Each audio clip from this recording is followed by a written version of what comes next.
Arinda Sri Agus Damayanti, tersangka penggelapan uang perusahaan sebesar 900 juta rupiah, akhirnya ditangani Kejaksaan Negeri Malang. Berkas perkaranya dinyatakan lengkap oleh penyidik Satreskrim Polres Malang. Tersangka yang bekerja di distributor sembako terbukti tak menyetorkan uang pelanggan ke perusahaan dan membuat laporan fiktif. Aksinya terbongkar setelah perusahaan menagih pelanggan yang ternyata telah membayar ke tersangka. Saat dikonfirmasi perusahaan, tersangka mengelak melakukan penggelapan dan mengaku telah menjadi korban penipuan pihak lain.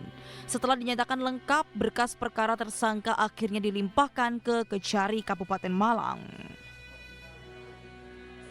Itu ada perkara penipuan penggelapan ya, pasalnya 374 penggelapan dalam jabatan.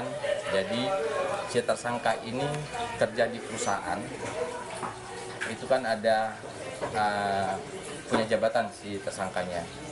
Nah, dia harusnya ketika ada pembayaran disetorkan ke perusahaan, namun tidak disetorkan, digunakan untuk keperluan pribadi. Saat ini pelimpahan kasus penggelapan dari Polres ke Kejaksaan telah memasuki tahap kedua. Tersangka telah melakukan penggelapan uang perusahaan dalam kurun waktu 1 tahun. Dia terima uang langsung dari pelanggan. Jadi lalu biasanya kan kita memang bisa tunai, bisa tempo. Nah, ini udah berlangsung cukup lama, Pak. Mungkin pada saat waktu ini udah nggak bisa muter lagi, nggak bisa muter. Dan satu pelanggan ini biasanya nggak pernah tempo.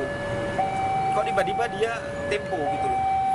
Lalu kita cek di pelanggan, ternyata itu nggak benar. Pelanggan ini udah bayar ke tersangka ini, ke karyawan ini. 900 juta itu dalam waktu tempo berapa tahun?